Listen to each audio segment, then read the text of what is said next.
G'day guys, this is Oliver from NRL My Opinion. Welcome to the Set of Six podcast. I am joined as always by the man Clarkey from Clarkey's NRL column. How are you doing today, man?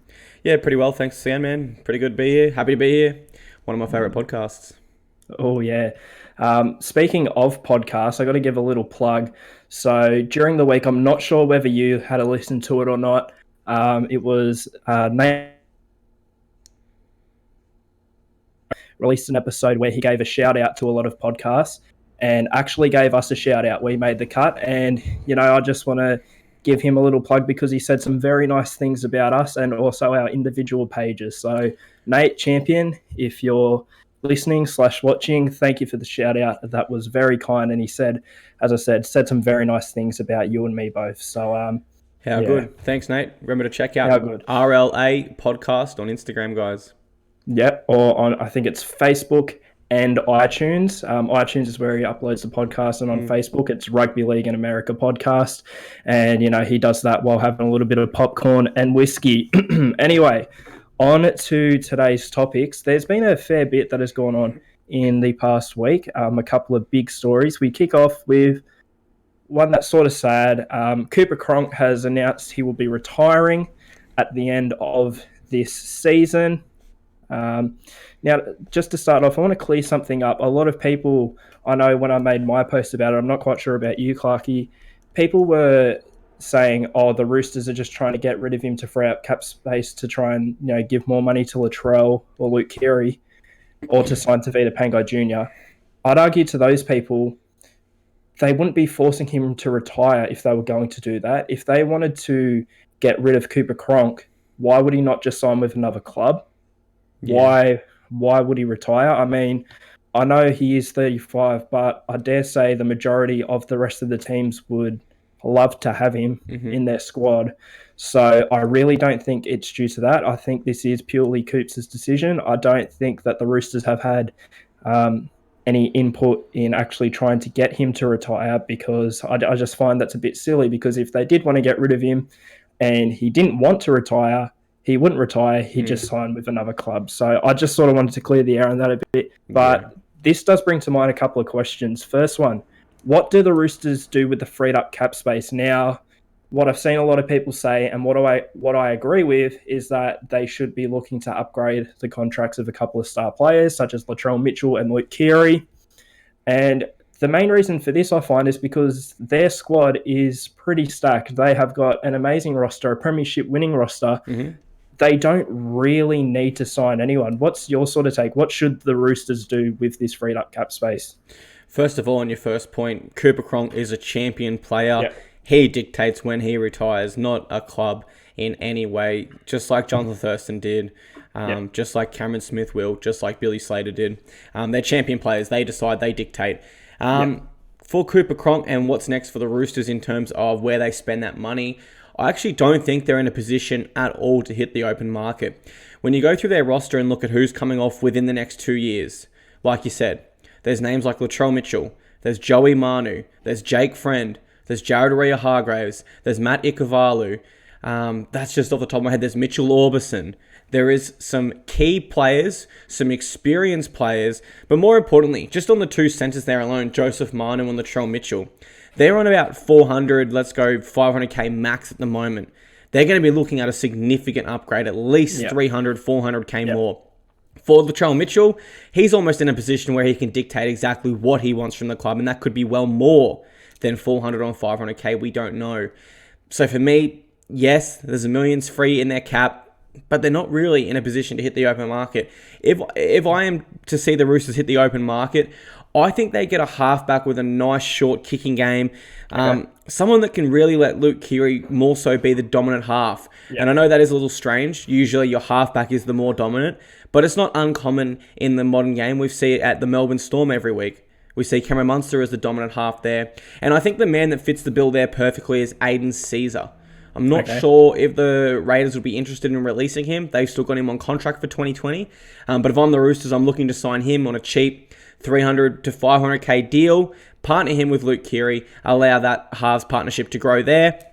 And I want to keep a fair chunk of Cooper Cronk's money there to focus on re-signing Their co-captains, Jared Rea-Hargreaves, I don't believe he's a co-captain, a senior member, Mitchell Orbison, another senior member, co-captain Jake Friend, and as I said, they're two strike weapons in the centres. So, yeah, I don't see him hitting the open market.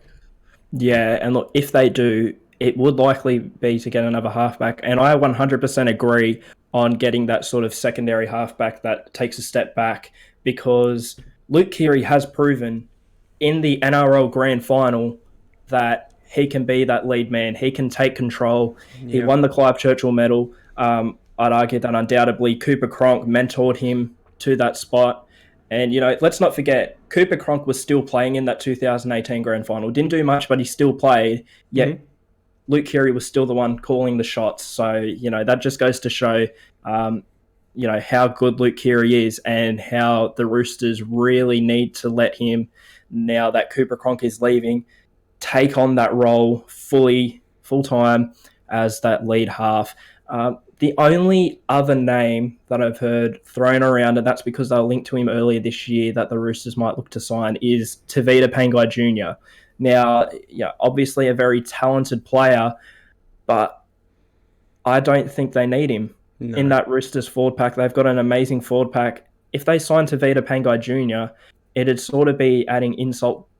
It'd sort of be an insult, I guess you could say, because they'd have that talented a roster.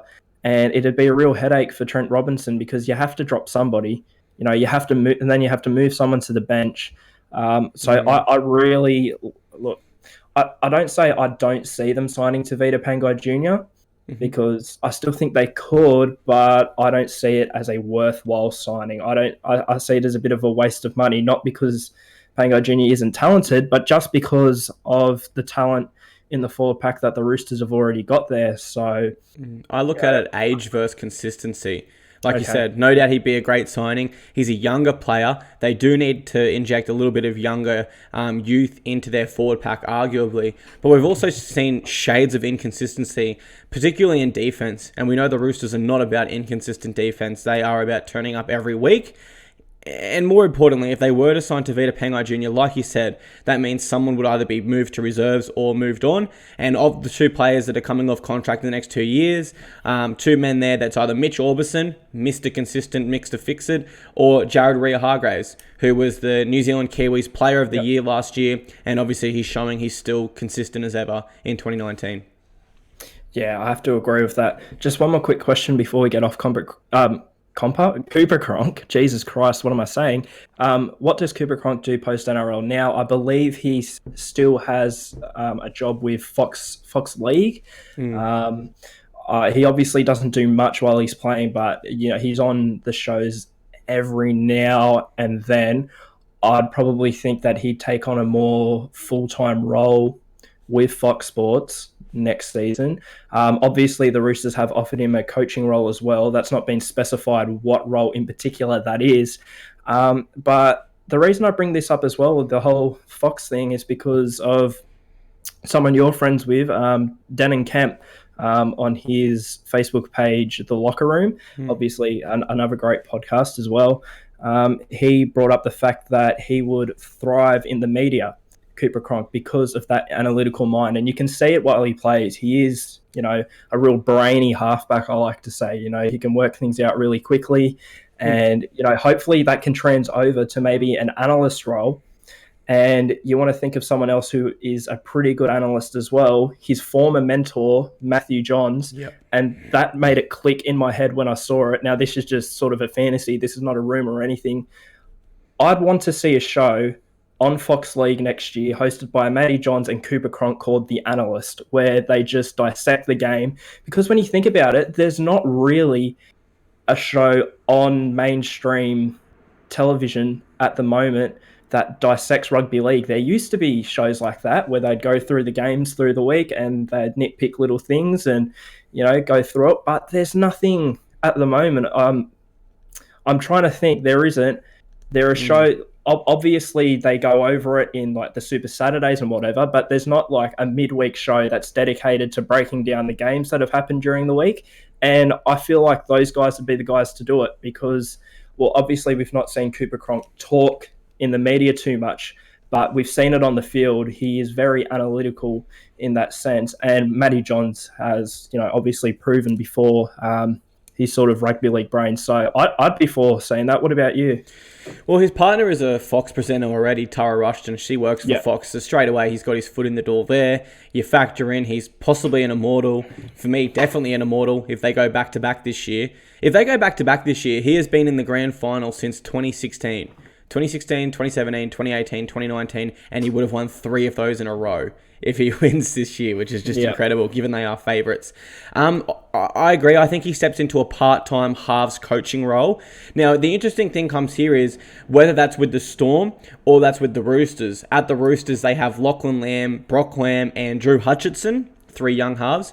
At the Storm, there's Brodie Croft, Munster, Pappenhausen, Hughes, Nico Hines. There's a couple names there, but where it really gets interesting is when he was thought to be retiring instead of signing for the Roosters last year, Melbourne Storm offered him a halves coaching role on top of his what was thought to be a Fox deal. So he was going to work at Fox and have the halves role at Melbourne. When he retires from the Roosters, I wonder where his heart still lies, whether he wants to go back to Melbourne and do that there, whether he wants to do it with the Roosters, or whether he does something like Andrew Johns and makes himself flexible for all sorts of teams, depending on the demand there. And as for your tip there, the show, I think that'd be absolutely great. Tips for younger players coming through, breakdowns on defense, why the defense is reacting to that offensive decision, stuff like that. As you said, there's no one really doing it. Denon Kemp at the moment is doing on his Instagram page, Bloke in a Bar. Every week he reacts to match highlights. And because he's a former player, particularly in the outside backs, he tells you why a certain player shot up at that point, or why a certain pass wasn't thrown at that point. And the way he breaks it down, you can really tell. I think it'd be absolutely spectacular. As you know, I'm a big UFC fan. They do it a lot in the UFC. They break down why he's throwing this jab, why he's stepping back with that hook, why he's doing this. And for Cooper Cronk and Matty Johns, 2 of the greatest minds to ever play our game, if we could have both of them in the same room, breaking down games for the younger players coming through, aspiring players, helping the fans understand defensive decisions, attacking decisions a little bit better. I think that's absolutely fantastic. But really, as I said before, Cooper Cronk is a champion player. He will dictate whatever the hell he wants to do, because guess what? If he wants to go work for Bathurst, for Channel 7, they're probably going to hire him because he's a champion. Yeah, well, I'll tell you what, they'd have great chemistry too. As I said, Matty Johns mentored Cooper Cronk early on in his career, and I believe was the one who actually told him to have a go at halfback. I don't believe he was a half before that. I think he might have been a hooker. But obviously that position wasn't there at Melbourne, and Matty helped him. Just quickly, you said whether or not he'll go to Melbourne or the Roosters. I actually think he'll stay with the Roosters, only because I think it was on the Roosters press release, or it might have been Fox who really. I remember reading it on an article, and down the bottom it was on Cooper Cronk retiring. Apparently the Roosters had already offered him a coaching role, which it was unspecified. But just to add to that, he moved to Sydney in the first place to be closer with his partner. Now his child. So I believe he'd want to stay in Sydney and continue that in retirement. And as we said, if he's working at Fox in the media, he'd be in the same industry now as his wife Tara Rushton. Of course, she's a presenter for the Hyundai A-League, still on Fox as well. So they'd be able to spend a whole lot more time together. Anyway, we could talk about Cooper Cronk all day. He's an amazing bloke, but we've got to move on now to someone that we touched on before, Tevita Pangai Jr. He has just renounced his New South Wales allegiance, siding with Tonga. First of all, I'll let you answer first. Do you think this is a good move? If so, why? Yeah, good move for the game internationally. Tonga have one of the most powerful forward packs with him. Fafita, Tamalolo, Takiaho. Who else? I'm forgetting someone else there. There's another big name, Adam Fanua-Blake. They have a powerful forward pack. So it's good for the game internationally. But let's be real here. Tevita Pangai Jr. was never making that Blues 17. He has had one very strong performance all year, and that was against the North Queensland Cowboys. Outside of that, he hasn't backed it up, particularly in defense. Yeah. And that was when we actually started talking about him for Origin. I believe it was after that round 2 game. Everyone, it was, the headlines and everything. I think we probably talked about it on the podcast that, Tavita Pangai Jr. would be playing for New South Wales. And ever since then, he's just not hit that form. You know, I don't know if it was, well, maybe initially not being able to live up to that hype, because there was a lot of hype on him going into round 3. And then maybe he's just not been able to find that form again.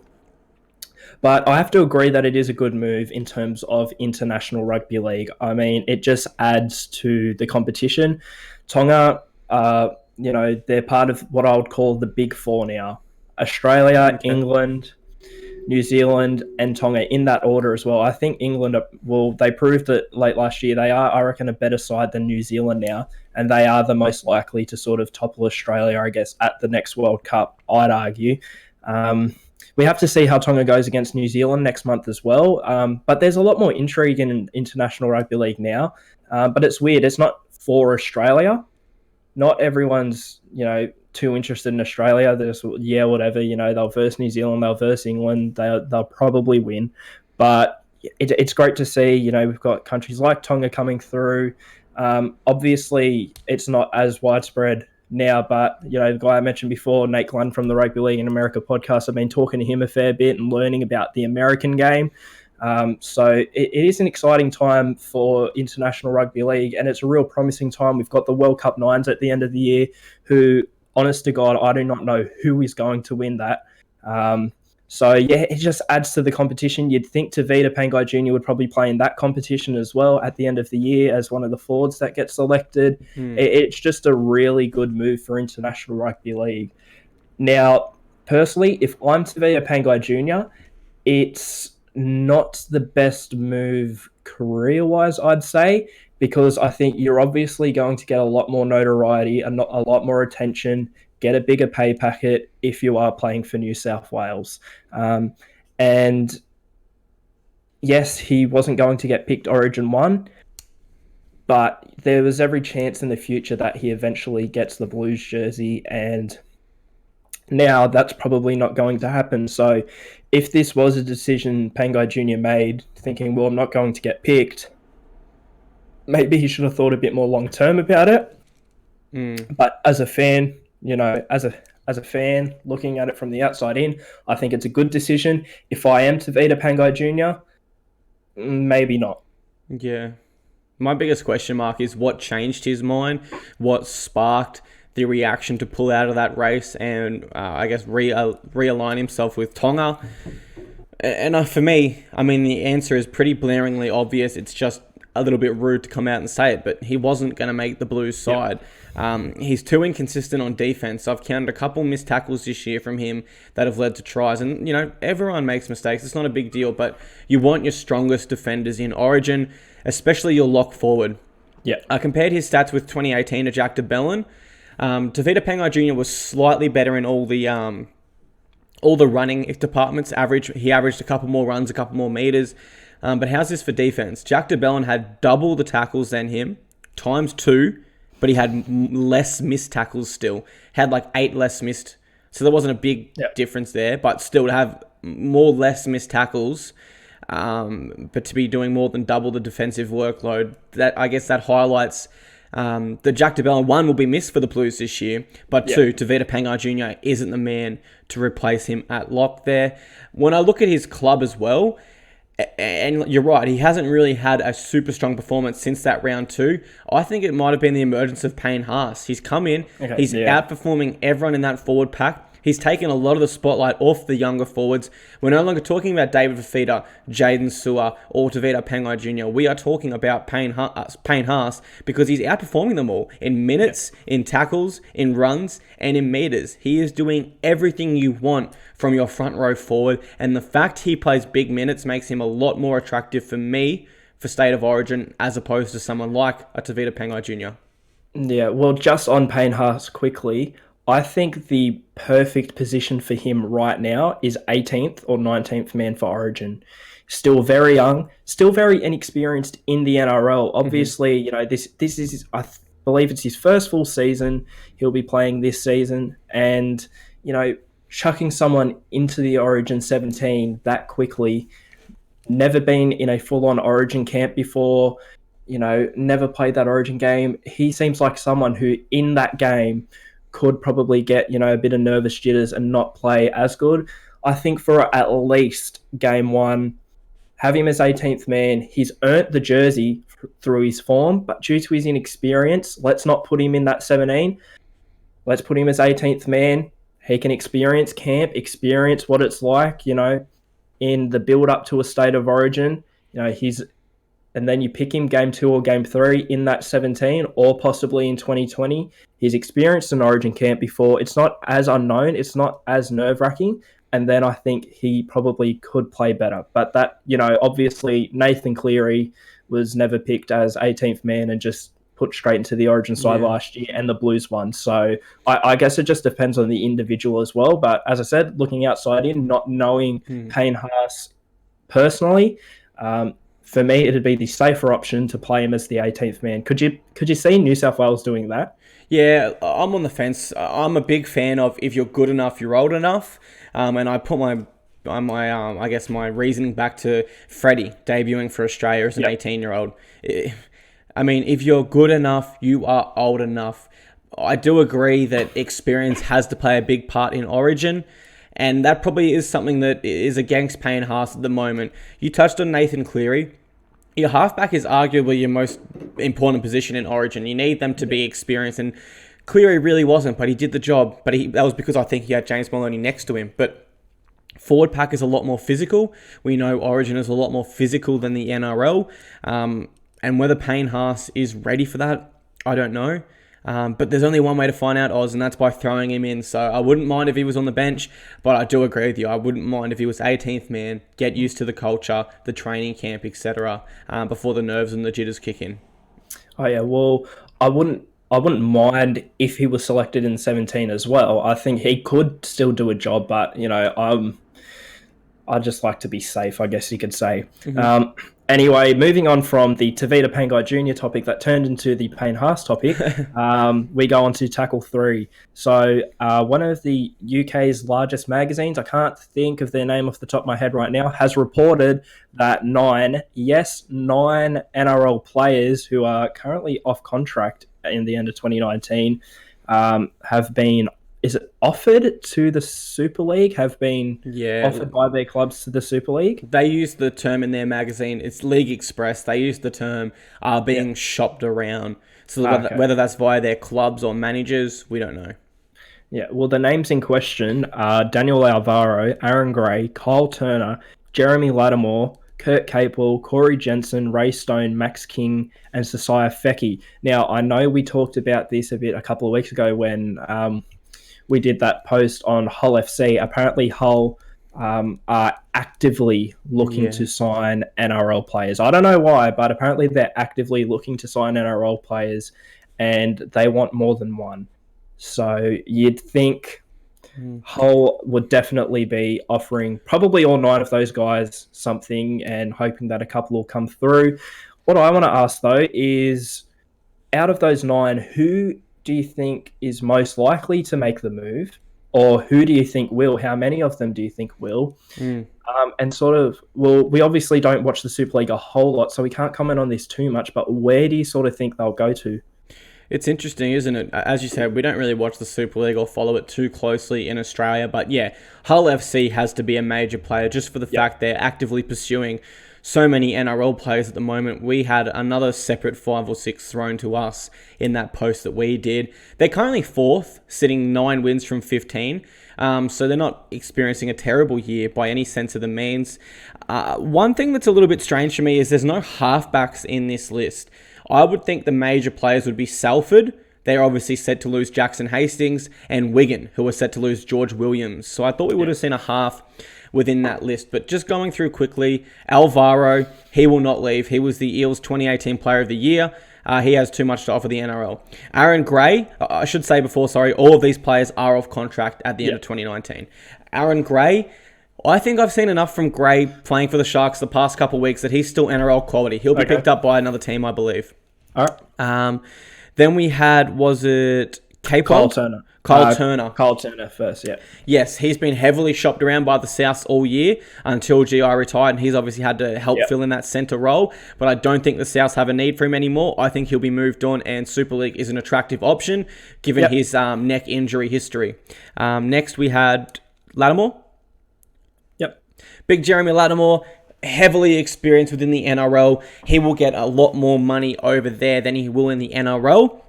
I don't think I'd be surprised if an NRL team picked him up on a 1 or 2 year deal, like we saw the Knights do with Lillyman and Heinington towards the end of their careers. But if he does want more money, then Super League's the place for him.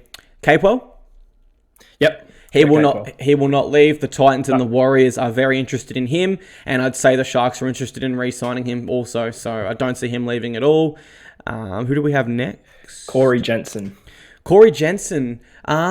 Tough one. He's played a lot of footy with Townsville. Never really been able to cement a spot within the NRL so far. Believe he played starting front row for the Queensland Residents game about a week ago. So he is still playing very good football at the reserve grade level. I think he's only about 22 or something. He's quite young. I think he sticks in Australia for at least another year or two and sees if he can cement a spot at the Cowboys, with Matt Scott set to retire. Yeah. Up next, we got Ray Stone. Ray Stone, another one that's young, not able to crack consistently into a first grade team yet. Tough one because I don't know him at all. I would say it would come down to how much money he was offered to move over there. The Eels have lost a few young, good players, forwards in particular. Matt Ryan, etc., went over there when they were young, sort of in and out the Eels team, and they become pretty much stalwarts of the Super League competition. So, yeah, Max King. Max King will not leave. I've spoken to Max King. He's got no interest in Super League at this stage of his career. Yeah. Now, last but not least, the player who I think is probably maybe the biggest star out of these players, got a bit of a resume, Sasai Feki.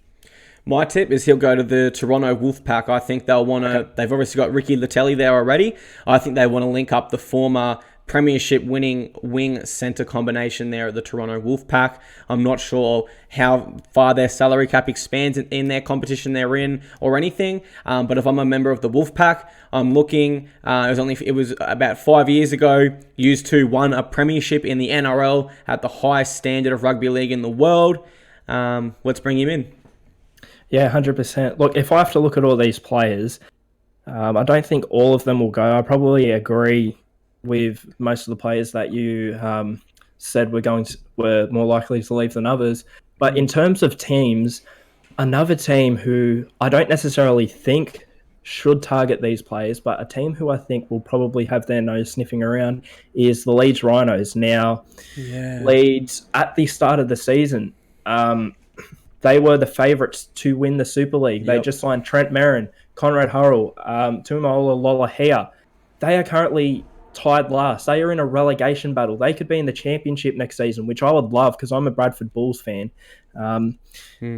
Look, and they've just sacked their coach, so there's going to be a rebuild. They sacked Ferner, but I just hope they don't do what they did last year and think, let's get a few NRL players in. Because I was fooled. I thought they're just going to flog everyone now, but it's obviously not worked out. There are reports of Trent Merrin wanting to come back and play for the Dragons. I watched the game against Bradford. The NRL players that are now at Leeds watching that game, and this is just going off one game, I'd argue were almost the worst players on the field that day. They just did not look good. Conrad Hurrell, errors galore. Trent Merrin just didn't seem like he was putting in any urgency. Lolohea was all right. He got a try, and I think he set up a couple, so he was going all right. And I think that was from the fullback position. So I think that Leeds will probably be sniffing around because they're in crisis mode at the moment. We think Penrith are in crisis mode. Leeds are currently in danger of getting relegated to a whole lower division. That's like if Penrith got relegated to the New South Wales Cup. So I think Leeds are in a bit of a crisis, one of the giants of English football. So I think they might go into panic mode. I think they might try and pick up a couple of these guys, but I don't know if it'll necessarily be the right call. But other than that, I can't really pick out anyone. I'd argue as well, just to sort of digress for a second, it's just been announced that the New York team has been approved for, I'm not sure which level of English football they'll be starting out in. I think it's one of the lower grades. I believe it's in 2021. Just when you brought up the Wolfpack, I wonder if players whose contracts will be coming up at the end of 2020 possibly will sort of, be seeing that there's a New York team there and be interested by it, because I believe it might have a little bit of a Toronto Wolfpack effect where they might get some NRL players to play for them in the lower grades. So that'll be interesting to see. I believe there's also an Ottawa team, another Canadian team, that are throwing their hat in the rink. I don't know if they've been approved yet. I know New York has, I think it was yesterday. But there's also Ottawa sniffing around as well. So, there's a fair bit sort of going on in English football right now. So, it'll just be interesting to see who makes the move over and, what's going on. So I think the English game can pick up a fair bit of interest in the next couple of years, especially if the Wolfpack get promoted this season. We've got New York coming in, possibly Ottawa. So, yeah. Yeah, there's definitely some interesting times ahead in the international game, which is exciting for rugby league. Yep, 100%. Anyway, on to the fourth tackle now. Now, we're heading out to my neck of the woods, Penrith. Do the Penrith Panthers need a rebuild? Now, I know I'll let you talk in a minute. You can go on a rant if you like, because as a lot of people have seen, you're probably tired of talking about it by now, but somehow you'll find something to say. Look, do Penrith need a rebuild? I wouldn't say a full rebuild. I think there are definitely a couple of players that need to go. I believe two of those players, and I know you've done a giveaway with one before, and you are friendly with him, so it's nothing personal. I think Dallin Watene-Zelezniak needs to go. He's been dropped this week. He is just... I don't know if it's a loss of confidence. He's been very errorful this year. We saw the incident that happened with Dylan Edwards on the weekend against the Warriors, where they just smashed into each other. No one was calling for the ball. Dylan Edwards might be one that needs to go as well. He has lost confidence, although I think he might end up in New South Wales Cup. And another one is probably Josh Mansour. Now, he was all right in New South Wales Cup on the weekend, but he's got the same story as Dallin Watene-Zelezniak. I think the reason why Penrith haven't gotten rid of these guys earlier on, because I would argue probably the back end of last year, they were out of form in parts of last year as well. I think the reason why they've kept them is that they've been, there for basically since Penrith started winning a lot. They were integral. They still are currently an integral part of the team. However, they are becoming more a liability than an asset. We heard a couple of years ago that the Rabbitohs were really keen on signing Josh Mansour. I believe Penrith might have upgraded his contract, or that didn't go through for some reason. We've heard, I think it was a couple of weeks ago during Magic Round, that Watene-Zelezniak was linked with the Eels. He came out later that day and said he didn't have any contact with the Eels. So we don't know what's going on there, whether or not he's just, saving face, or whether it's genuinely just a rumour, which I'm starting to think it might be, because we've not heard anything else since then. We've not heard any development. So I'd argue, unfortunately, I'd say that DWZ and Josh Mansour would probably be the first two on my list to go. What about you? Do you think Penrith need a rebuild, and to what extent, and who do they get rid of? Yeah, I knew I said I wouldn't have anything, but just while you spoke then, I read about 10 lines of stuff that I could definitely bring up here. So the problems all started when they sacked Hook Griffin. I don't know why that decision was made, because he had them comfortably within the top 8. I don't think there's a history in the game where a coach has been sacked for having his team within the top 8. We know now that it was a little bit of a personality clash with Gus Gould. Doesn't matter. You're a professional business. Yep. You make it work. As for Dallin Watene-Zelezniak, he can't be down on confidence. He's coming off being named the New Zealand captain for the first time in his career. What a great honour. He should have come into this year flying. He was given fullback above Caleb Aikens, one of their greatest young talents coming through, above their their fullback last year in Dylan Edwards, so it can't be confidence with him. I agree, he needs to leave. He needs to join the South Sydney Rabbitohs. Mansell, second most errors in the NRL by 1. He has 20. Dugan has 21. Dugan has played bloody front row, fullback, wing, centre. He's played everywhere, basically. So you can make excuses there. It is hard to find rhythm and, I guess, consistency when you're being shafted around so often due to your versatility. Mansour sat on the wing. Yep. And I find that very concerning. 20 errors from the wing. I assume most of them would be from knock-ons, knocked-on balls, maybe off kick returns, etc. I don't know. Shocking. Dylan Edwards. He was rumoured to be potentially being looked at by the Cowboys. He was playing a lot better in New South Wales Cup. Hopefully he's found his confidence again. They need a solid hooker. Soni Katoa and Wade Egan are not solid hookers at the moment at the stage of their career. They need to sign Jaden Brayley from the Sharks when he comes off contract. They need to move Maloney on ASAP.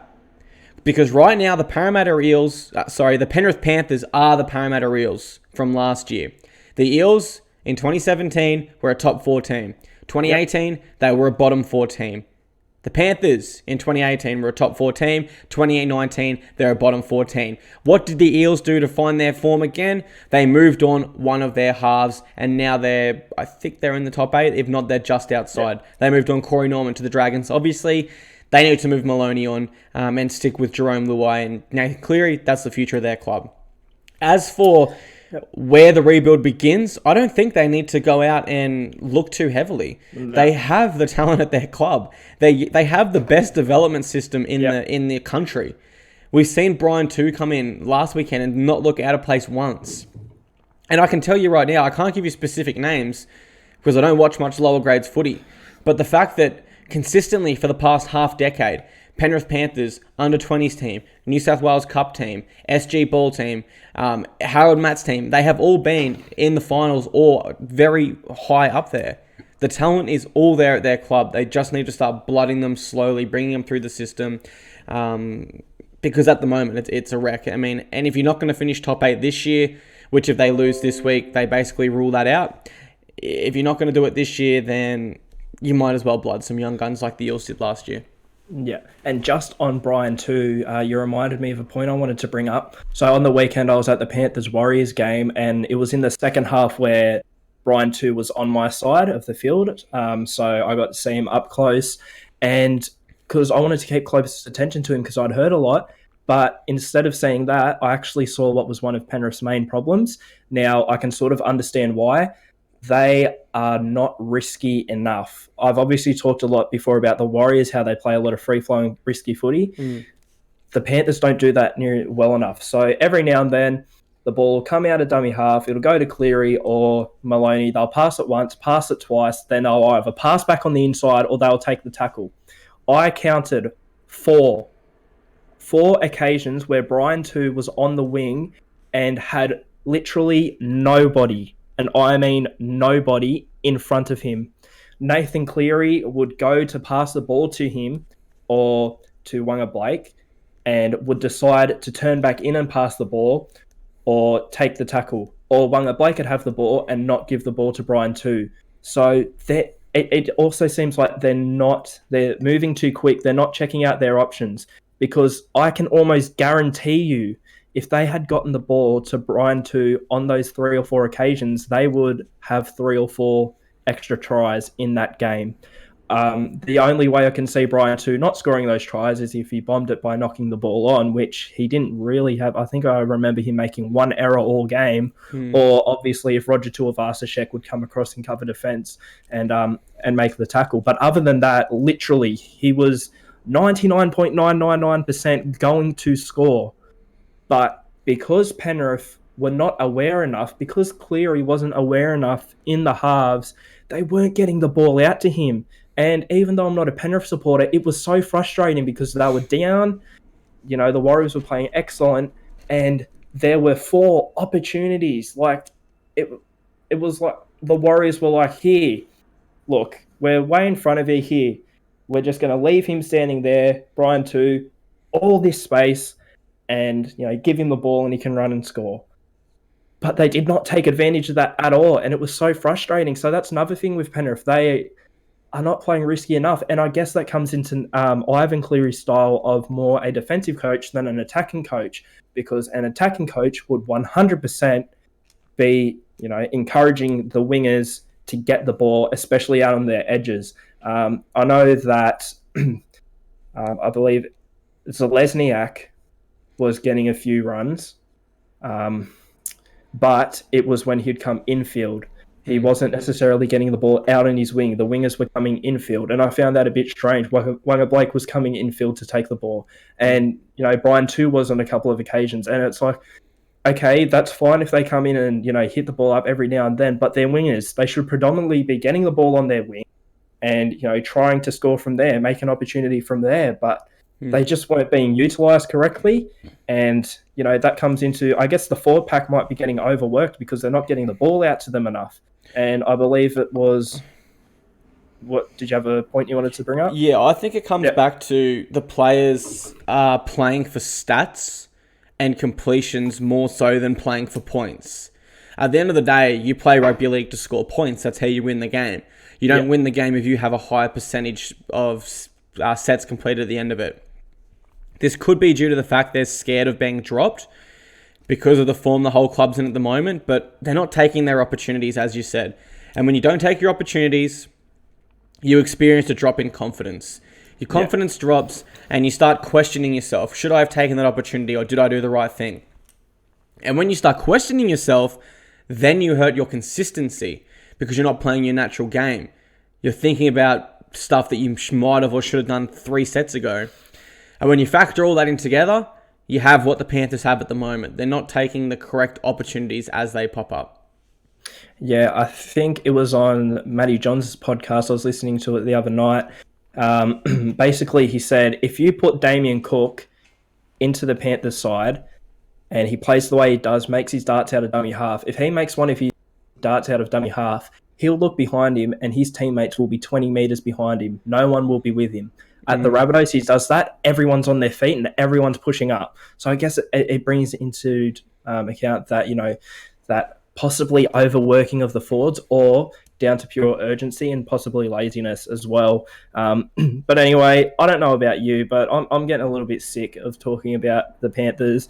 I can only imagine how you're feeling, having to talk about them all the time in a negative way as well. So I think we'll move on. Tackle 5, Sean O'Sullivan to the Cowboys. Now, this one was a bit surprising, but not surprising to me. Surprising due to Sean O'Sullivan only just signing with the Broncos. It seemed like when Nikorema's move to the Warriors was impending, Tommy Dearden sort of just came out of nowhere in the sense that his name was brought up a lot and he eventually was the one to make his debut. I always thought, leading up to that point, they're going to drop Nikorema and bring in Sean O'Sullivan. They didn't do that. They did go with Tommy Dearden. He's been all right so far. But now, it's obviously not a surprise because it seems like Dearden's obviously preferred over O'Sullivan. He wants to get a better opportunity. I think he will get that at Cowboys.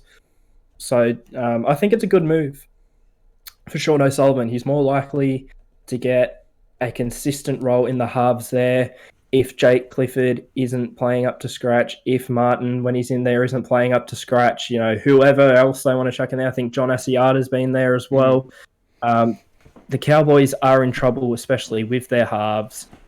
Morgan needs someone there with him consistently and someone that is going to play consistently. Hopefully, Sean O'Sullivan is the answer to that question. What do you think? Yeah, great move for Sean O'Sullivan and for the Cowboys. I mean, the Broncos have made it clear Dearden is their future. You don't debut an 18-year-old unless his name's Nathan Cleary or he is the future of your club. The fact that Nikorema come out with a quote a couple of days ago saying he was told by the Broncos he is keeping the seat warm for Dearden is further evidence to that. I think that's a pretty disgusting thing to say to your halfback, but I guess that shows rugby league's a business. So the writing is on the wall right now for any young halfback at the Broncos, and there's 3 there at the moment. There's Dargan, there's Pakes, and there's O'Sullivan. Not only are you only going to be in that side unless there's an injury to Tom Dearden, but then you're in a 3-horse race with your peers. You could potentially be the 4th string halfback there for all you know. Like I said, the writing is on the wall for O'Sullivan. Get off this ship while you still can. I think he'd be a great 5'8" for the Cowboys, and I honestly think he would learn more from Michael Morgan. We know JT is still in a coaching role there at the Cowboys. Who the hell wouldn't want to be coached by JT? He will learn a lot more from those two than he will ever learn from Anthony Milford, because he's not a game managing half. And you could say, he can learn from Dearden. Sean O'Sullivan's 20-something years old. He does not want to be learning from a kid younger than him. So the writing's on the wall. Get off while you still can, Sean. I think it'd be great for the Cowboys.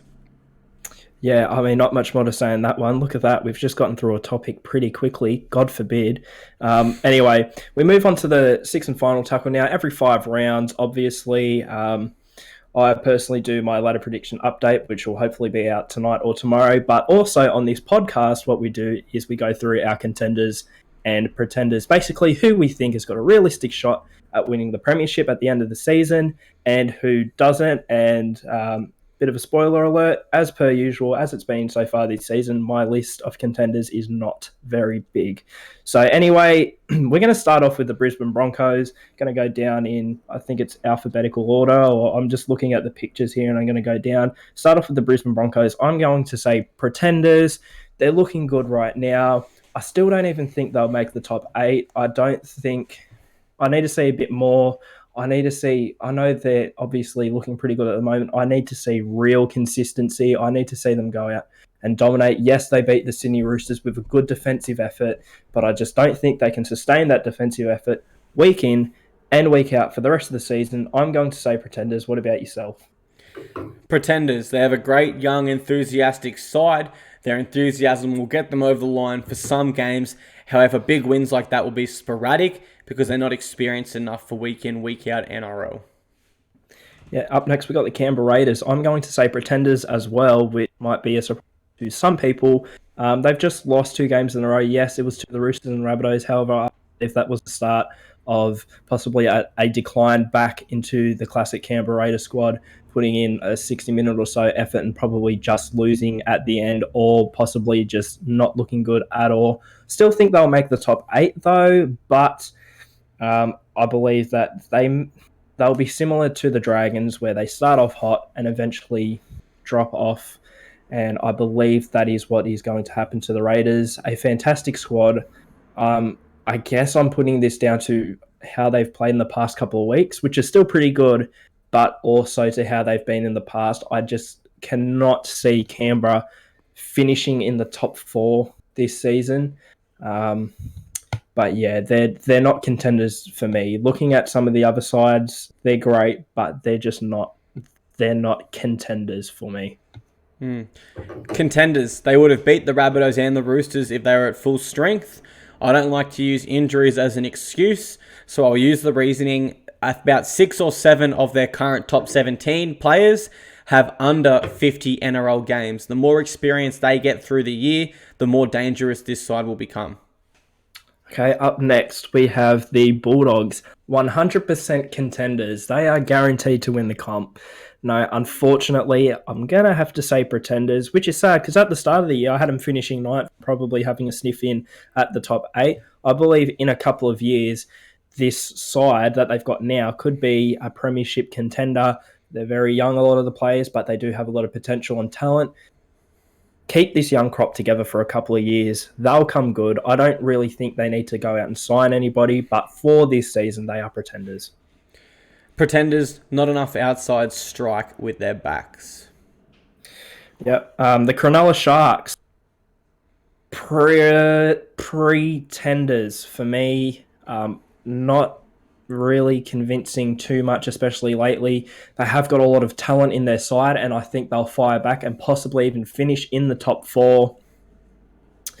But I don't realistically see them winning the title. You put them up against a side like the Roosters or the Rabbitohs on grand final day, I don't see them getting the job done. Contenders, once Sean Johnson and Matt Moylan return in the halves, they have too much X factor across the park and they can beat any team with the right mindset and attitude. Gold Coast Titans. I wish contenders, but pretenders. In the same vein as the Bulldogs in a way, Well, the Titans aren't necessarily a young team that's got potential. They are a side with a lot of individual great players, but are just not gelling. And it's the same story as the past few years. They've had a side that should be contending, but they aren't. And I've finally bit the bullet, and I'm agreeing with you. It is because of the way they are being coached. I believe the Titans need to invest in getting a coach that will coach these talented individuals to play well together, and we'll see a lot more consistency. The Titans are probably the new Canberra Raiders, where they'll put in an amazing performance for the first half and then just drop off and lose in the second half. So I've got to say Pretenders. Pretenders, they cannot play the full 80 minutes because they have no genuine leader within their spine. And I can tell you right now, I don't care if Ash Taylor's $1 million man, he is not the leader that they need in their spine. It's not Tyrone Roberts, even though he's the captain. It's definitely not AJ Brimson. And it's definitely not Mitch Rain. Maybe when Pete's comes back, I like maybe him being the captain. Maybe co-captain with Jai Arrow. But yeah, the fact they can't play full 80, they're beating teams in every stat you want to win. More tackle breaks, more meters, more runs, more completed sets, more possession, and still losing games. It highlights there's no leader in that team. The Manly Seagulls, I'm going to say Pretenders again, but hang on, Manly fans, rejoice because I don't have your team coming last anymore. How I still think they'll miss the top 8. People seem to forget we're still not even halfway through the season, and I think Manly are definitely one of those sides that could go through a bit of a losing streak before the season ends. Yes, they have suffered a couple of injuries, and they've still been, kicking on all right. However, I'm still harping back to that lack of depth because as the season goes on, you do need that depth, not only because of injuries, but players are getting tired. You know what I mean? The season's having a bit of a toll on them. And I do think that a few of the teams that are currently around them on the ladder and maybe, a bit under them will probably get a boost in a sense, or they might hit some form or are currently hitting form and are coming for Manly. So I honestly do not see Manly being a contender in 2019. Contender, I agree. Very poor lack of depth, but the fact this team just keeps winning, when you add Daly Cherry-Evans and Tom Trbojevic back in the mix, that makes them dangerous. I think they can mix it with anyone on the day. The Melbourne Storm, my first contenders of the video. Why? Because they are the Melbourne Storm. I mean, what more can you really say? We harp on about it. They've got an amazing coach, Craig Bellamy, Cam Smith. You got players like Pappenhausen coming in. You know what I mean? You got Brandon Smith coming through the ranks as well. We've got an amazing forward pack. The wingers, the centers. I'm basically finding myself naming every single position. They are a champion squad, and I don't necessarily think that they will win the competition, but they are definitely contenders. Contenders, Craig Bellamy and Cameron Smith, full stop. That's all you really got to say, isn't it? The Newcastle Knights, Pretenders. Now, obviously, yes, they've been pretty good lately. However, they have displayed, especially at the start of the year, that when Mitchell Pearce is having a bad game, when Kalen Ponga is not exactly having the best game, it seems to just unravel the side, and the Newcastle Knights then don't have a great game. It is a little bit risky that that there's so much emphasis on Pearce and Ponga, and when they are playing good, the side plays good. When they are playing bad, the side usually plays bad. It is a bit concerning that when one of those guys is having an off day, it impacts the team to that extent. Mm-hmm. Obviously, still some amazing individual efforts, like from David Clemmer. I believe he has the most post-contact meters so far this year. However, I just can't see them being genuine contenders when Mitchell Pearce, and not to as big as an extent, but Kalen Ponga and Mitchell Pearce are sort of a bit inconsistent this season. Hopefully for Newcastle, this is a sign of real consistency, how they've performed lately. Yeah, I've got them as Pretenders just. As you said, the side is too reliant on Mitchell Pearce.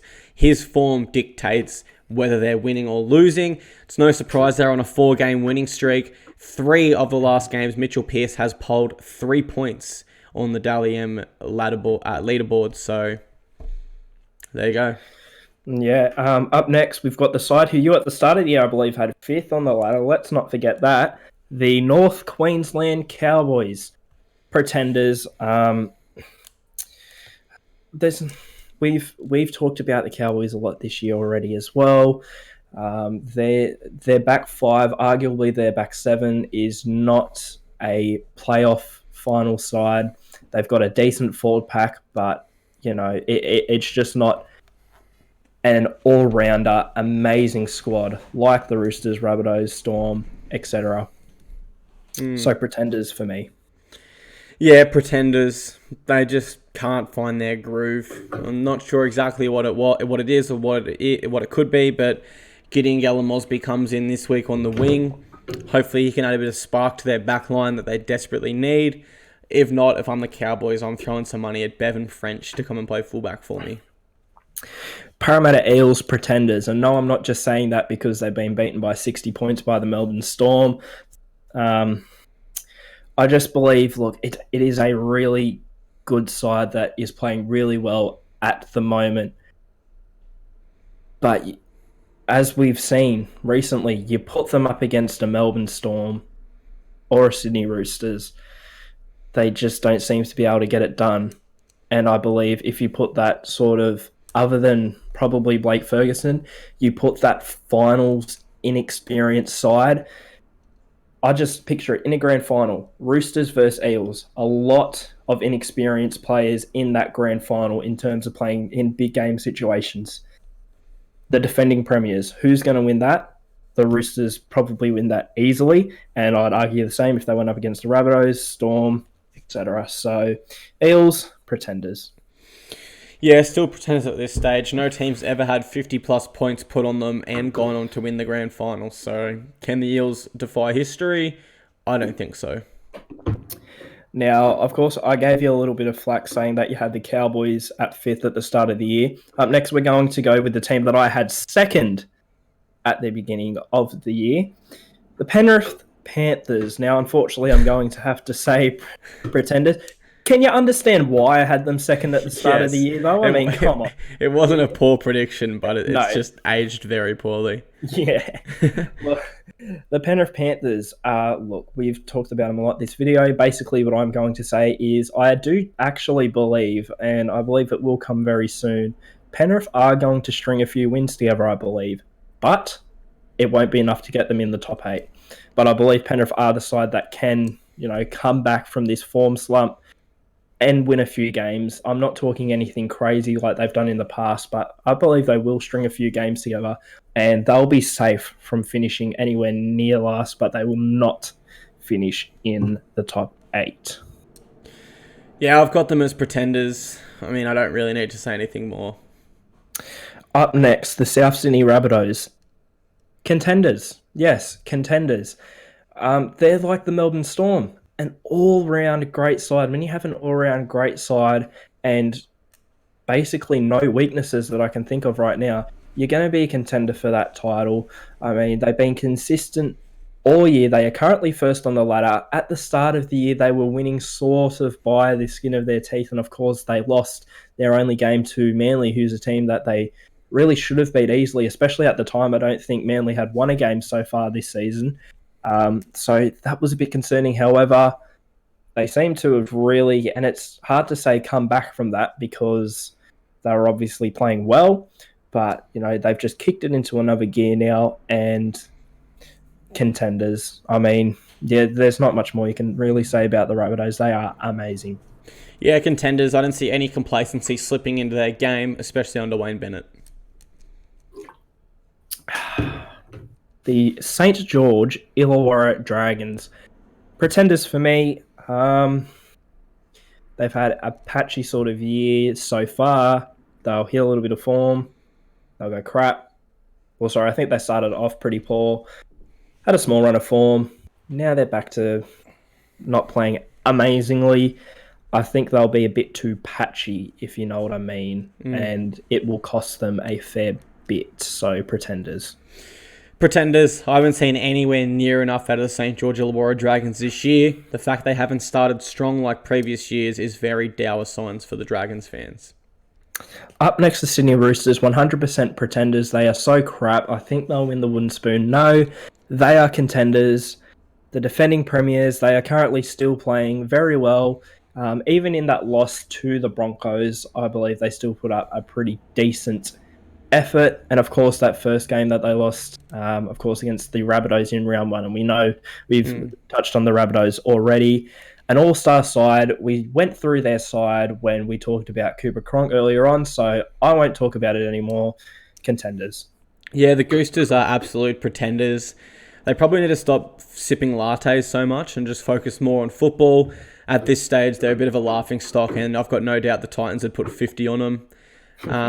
No, they're the best rugby league team in the world, so I don't need to say anything else. They're fantastic.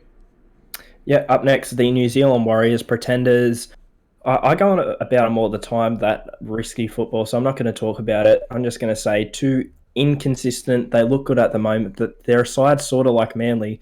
I'd say they're more likely to go on a losing run than Manly, although I think both sides are going to face a bit of a losing streak soon. So the Warriors are pretenders.